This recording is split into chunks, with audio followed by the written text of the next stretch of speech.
Okay, welcome back everyone to part 3 of gears. We are going to be looking at figures 8.21 to 8.25. So you want to have that in front of you.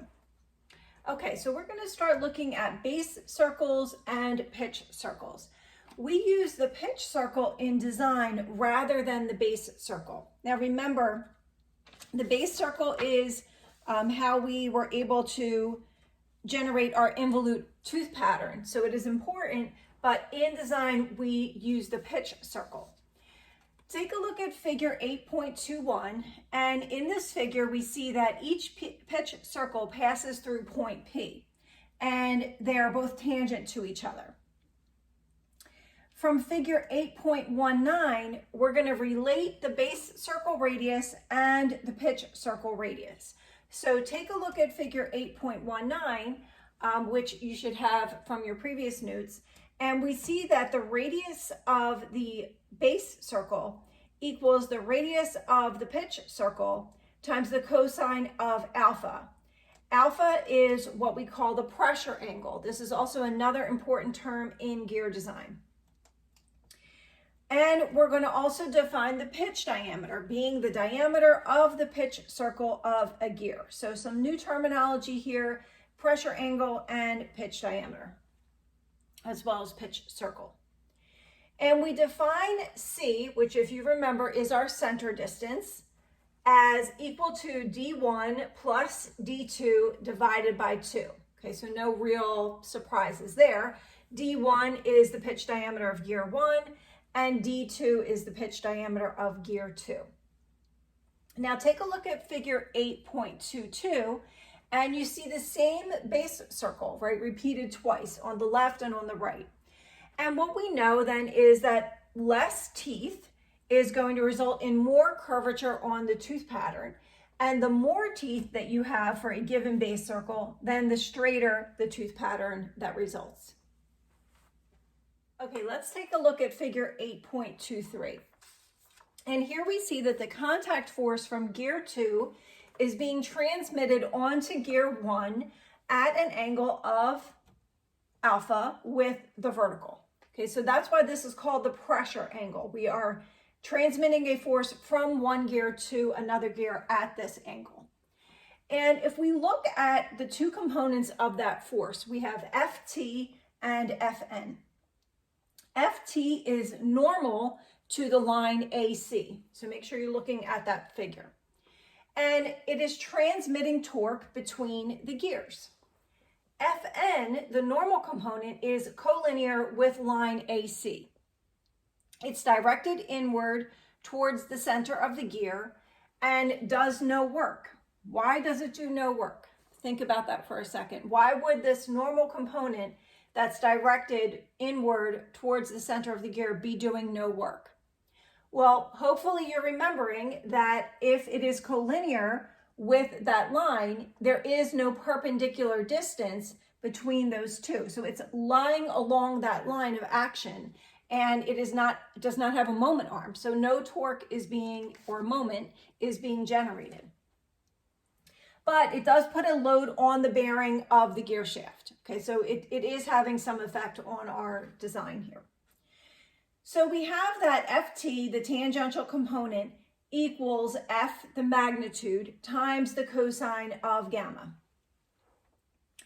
And we have that T1, the torque on gear 1, would be equal to AC crossed with Ft.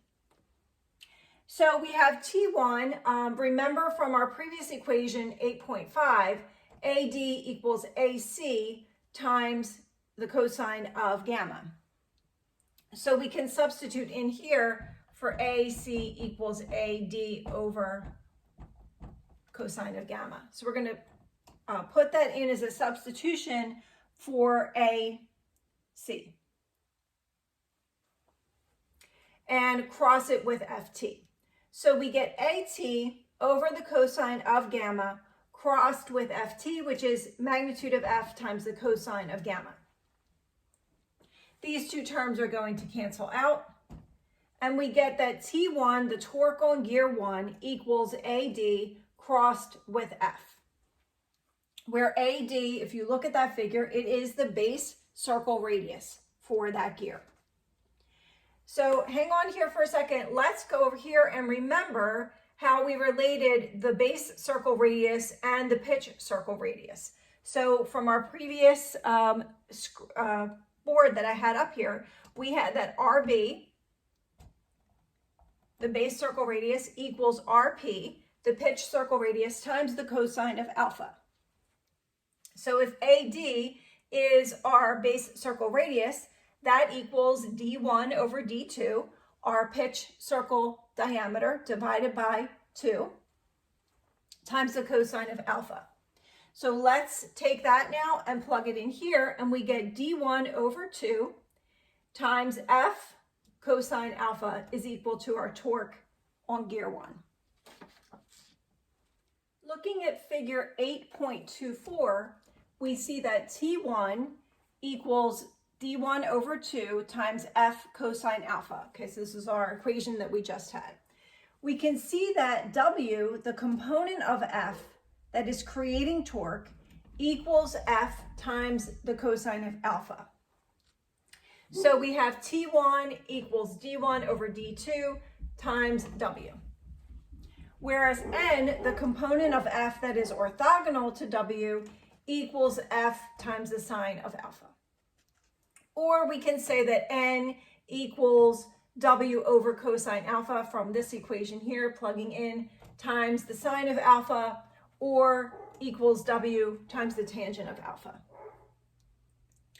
Now we want to get into one of our most important equations in gear design.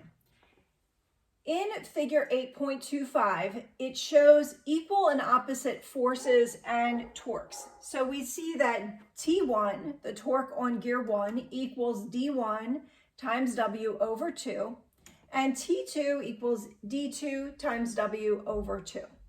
So from these two equations, we can get the torque ratio, T2 over T1, or the ratio of our output torque to our input torque. And we see that it equals D2 over D1. So this equation tells us a lot about gear design. Using a smaller gear to drive a bigger gear is going to increase our torque. It's going to increase our output torque, T2. Using a large gear to drive a smaller gear is going to do the opposite, right? It's going to decrease the torque. So this equation is very important when we're looking at gear train design. If we take that equation that we just derived and combine it with 8.6, which is omega 2 over omega 1, our angular velocity of gear 2, divided by our angular velocity of gear 1, equals AP over BP, then we get that T2 over T1 equals omega 1 over omega 2. This is also another important concept in our gear train design, because we see that an increase in torque results in a decrease in speed, and vice versa. Most gear trains decrease the speed and increase the torque, but not always. Okay, so when we are looking at designing our gear train, we have this trade-off, right? So if we want to increase the torque, then we have to have a decrease in the angular velocity of the gear.